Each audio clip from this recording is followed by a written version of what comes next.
Attention business owners.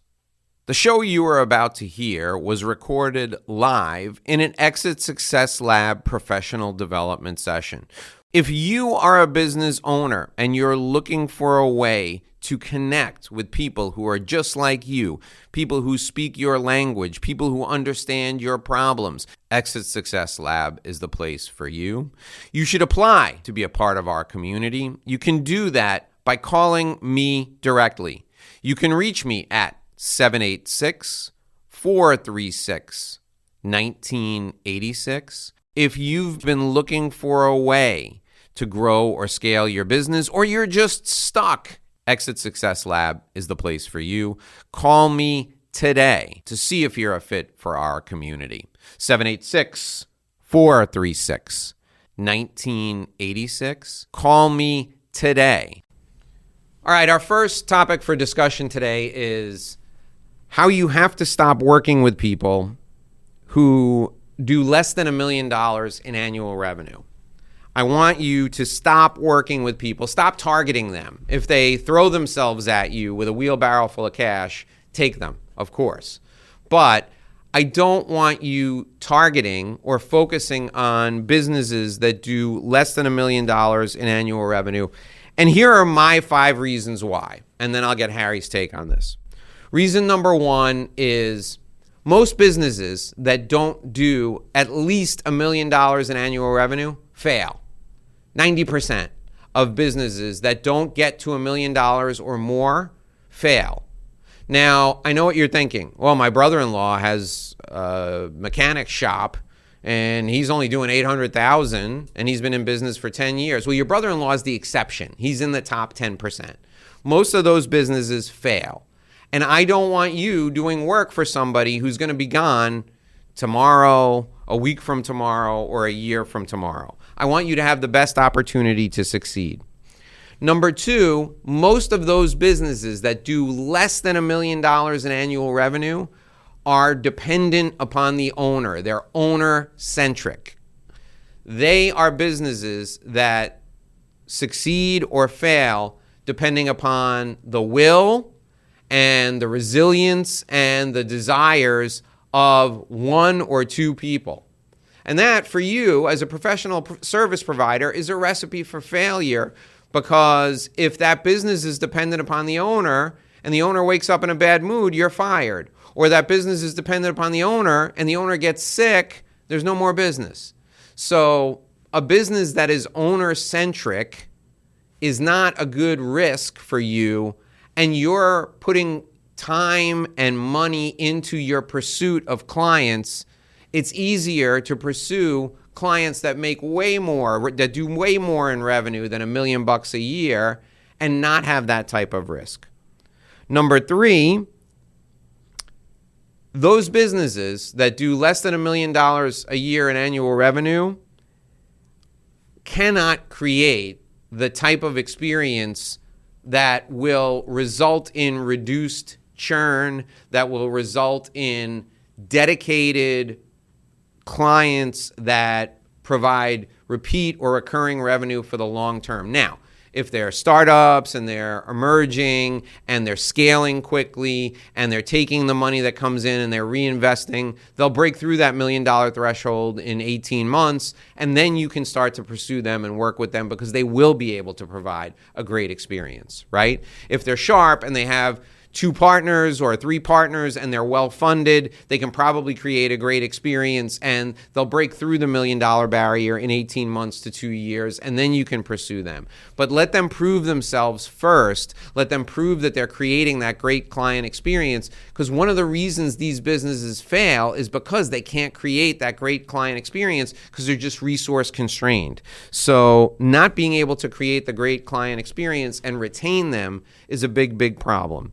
The 4th reason to not pursue them is they can't invest in improvement. They're always cash constrained. They cannot put the money back in the business because if there's one owner or multiple owners, they got to fund the owner's lifestyle. It's really hard to put the money back into the business. And then the 5th is the owners just tend to lack resilience. If the business hasn't broken through the $1 million barrier in 18 months to 2 years, maybe on the outside 3 years, there's a pretty good chance the owners are going to have to go find a job, and they're just not going to have the resilience to stick it out. Because the key to success in entrepreneurship is just surviving until you have the business model perfected and it catches on. And there is a moment where the owner recognizes that the business model is catching on and they double and triple down. And that's what I'm talking about by ownership resilience. So for you as a professional service provider, it takes the same amount of effort to go after a client that's doing less than $1 million in annual revenue as it does to go after a client that's doing $5 million in annual revenue. And you may think to yourself, well, Dave, it's hard to find those clients that are doing $5 million or more. It's not hard. They're everywhere. Harry will tell you. They're everywhere. You're just not looking for them because you're now in the land of the $1 million and less or less than $1 million, so you're not seeing them.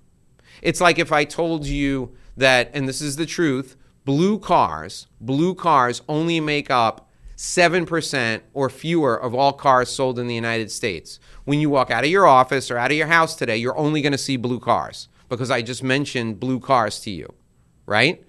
It's the same thing. If I said to you, you're not allowed to do business with anybody who's doing less than $5 million in annual revenue, all of a sudden, everybody you see will be doing $5 million or more because that's who you're focused on. Right now, you're focused on these small businesses, so you think they're everywhere.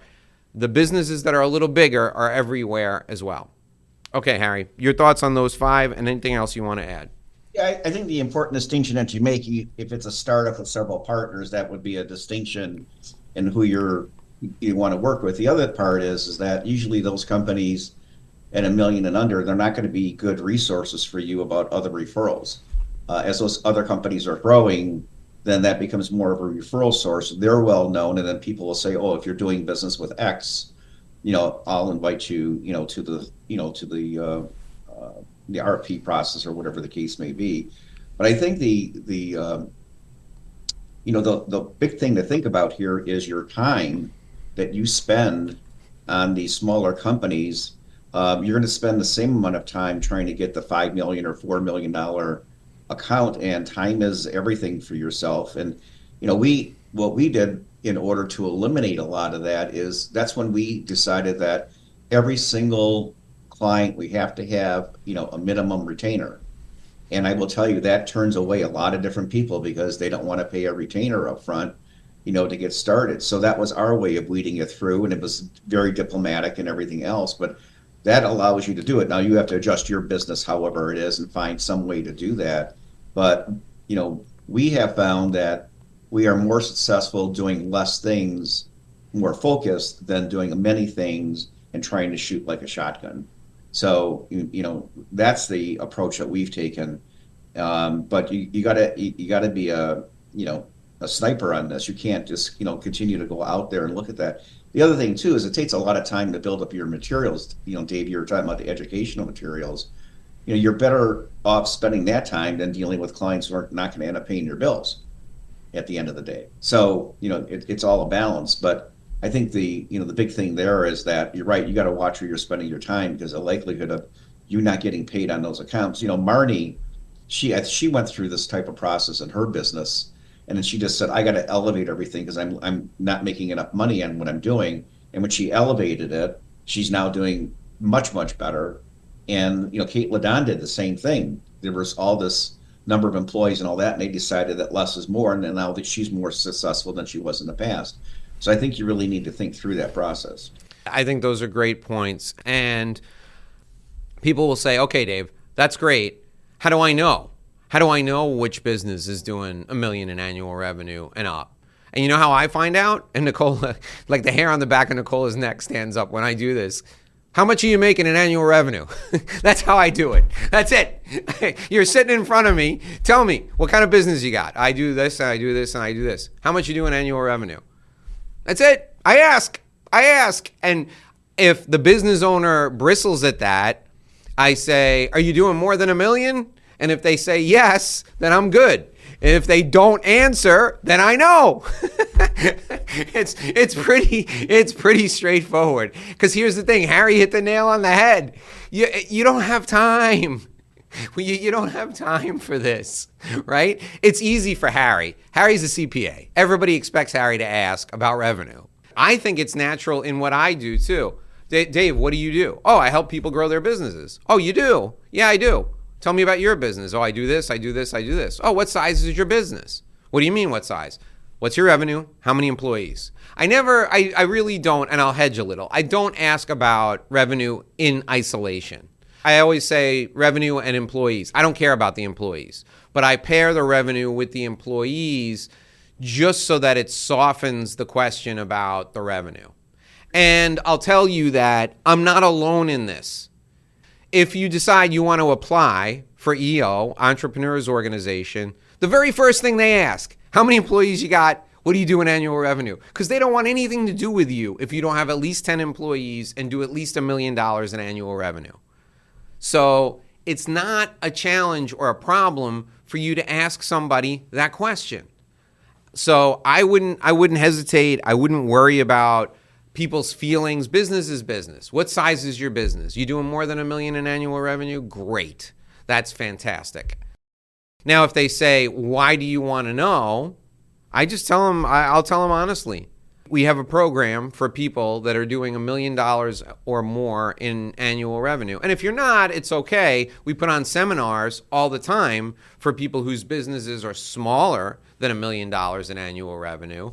But I want to know where we stand. I want to know what your business looks like.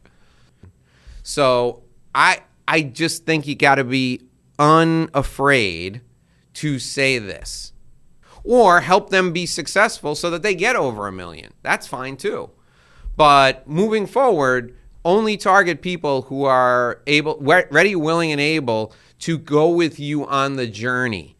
And that's the point about the revenue threshold.